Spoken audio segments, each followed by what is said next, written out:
Ça roule, Ça marche? ça roule, Super. ça roule.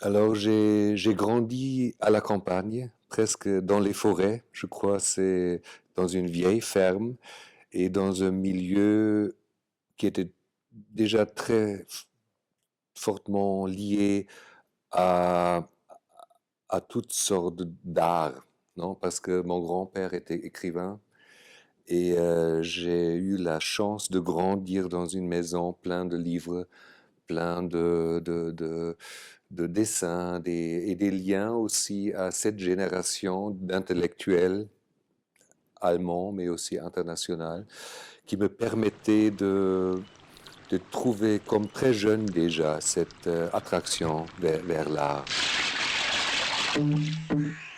Les deux éléments, alors grandir extrêmement dans la nature, mais à l'autre côté dans un milieu intellectuel. Les deux que se retrouvent aussi dans mes films. Et pour moi, l'attraction pour la poésie était toujours très présente, non? Alors, j'ai lu beaucoup des poètes. Je me souviens, par exemple, Saint John Perse était extrêmement important pour moi comme jeune, ou aussi d'autres comme Rilke aussi. La forme libre, la forme qui n'est pas vraiment définie, une narration qui n'a pas une dramaturgie classique, mais qui joue avec des éléments libres et tu trouves les liens entre ces éléments à travers le voyage, le trajet que tu prends. Tu ne sais pas du début, mais tu as un sentiment intérieur qui te guide vers des éléments visuels, sonores que tu choisis par intuition à la fin.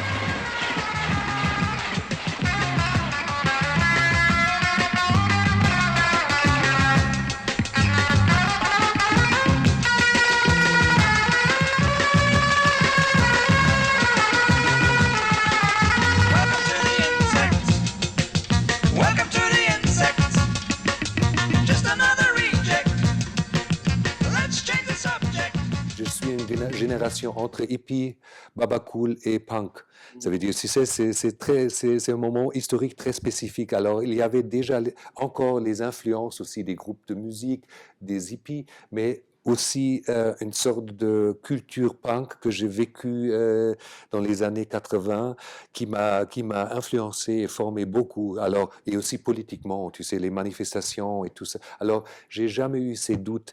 Et je me rappelle des discussions que j'ai eues avec mon fils, Noah, qui est devenu musicien, batteur, qui m'a toujours, souvent, comme jeune, m'a posé cette question, pourquoi tu peux pas faire un film qui plaît à tout le monde? Non? Pourquoi cette sorte, pourquoi tu n'as pas de succès? Et les discussions avec lui sur le thème du succès étaient super intéressantes parce que j'étais vraiment forcé par lui de préciser qu'est-ce que succès signifie pour moi-même, tu sais. Et à la fin, je suis absolument clair, comme nous sommes ici, que de me retrouver, bien sûr, avec l'histoire de Step Across the Border. Il y a une vie après et avant, et comme j'ai dit hier, avant et après Step Across the Border. Parce qu'avec Step Across the Border, tout à coup, même si c'était un succès limité, mais dans un certain milieu qui a vraiment touché et encore touche beaucoup d'autres gens.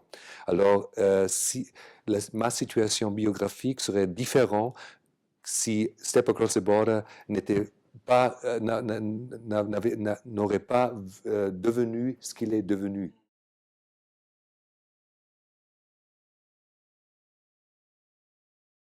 Je suis exactement où je veux aller et vivre cette expérience de partage. Et c'est aussi le moment politique, je trouve, dans ces films, non? Que ce sont des communautés qui s'expriment, qui insistent au concept de liberté, d'indépendance, de vision d'une autre vie sur ce planète. Et ça, je crois, tu retrouves plus ou moins dans tous les films que j'ai faits ou nous avons faits.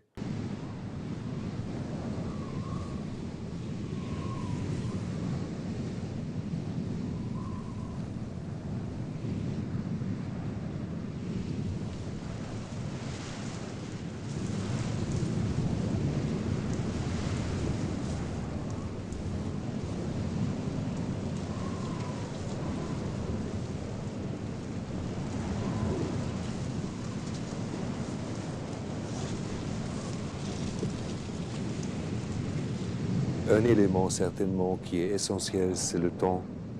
Et nous sommes des cinéastes qui travaillent pour très, très lent. Tu sais, si, par exemple, ça c'est l'exemple extrême, quand nous avons décidé de tourner avec les Touaregs, on a projeté, je crois, 2 mois ou 3 mois de voyage et de partage du temps avec eux. Et nous avons dit du début, on ne va pas toucher les appareils avant d'être accepté. Et dans une culture étrangère, c'est quand même, et aussi une autre temporalité dans leur propre culture, c'est encore quelque chose d'autre. Ça veut dire on a passé 1 mois, plus ou moins 1 mois, chez eux, en vivant ensemble avec eux, sans toucher les appareils. Même si c'était extrêmement dur parfois, parce que tu as vu des choses qui étaient précieuses, qui se montraient, mais c'était juste le concept de dire on doit être accepté comme être humain, pas comme cinéaste.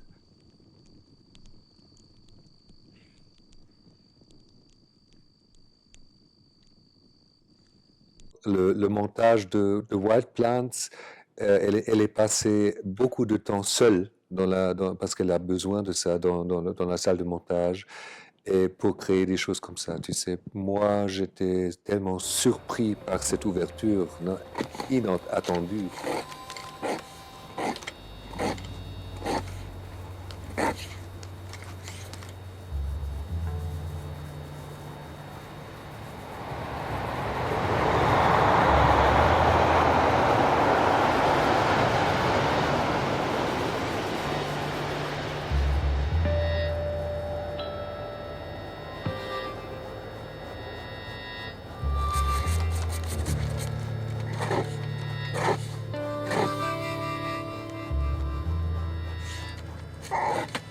Alors, c'est vraiment le travail de Simone avec qui je travaille depuis longtemps. Et elle a ce sentiment de créer vraiment une forme d'intuition qui est unique. It's dry and ready to go.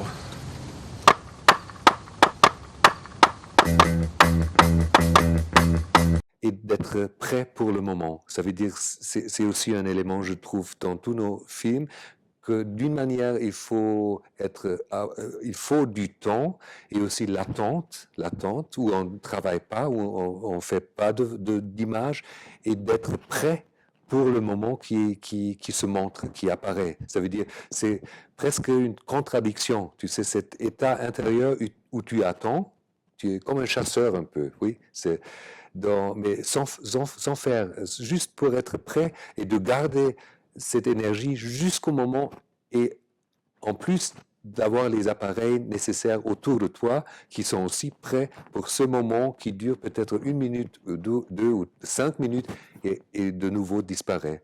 Alors c'est vraiment une forme, voilà, comme j'ai déjà décrit, d'état intérieur entre ces 2 pôles que tu dois créer constamment, non? L'attente et la disponibilité.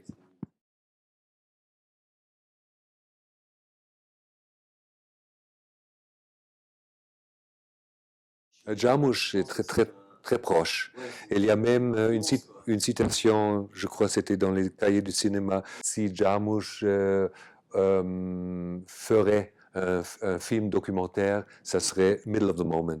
Et c'était très, très beau pour moi pendant la tournée de Wild Plants dans les cinémas en Allemagne, parce que c'était le même temps que Petersen était publié. C'était toujours les 2 affiches Wild Plants et Petersen était juste à côté.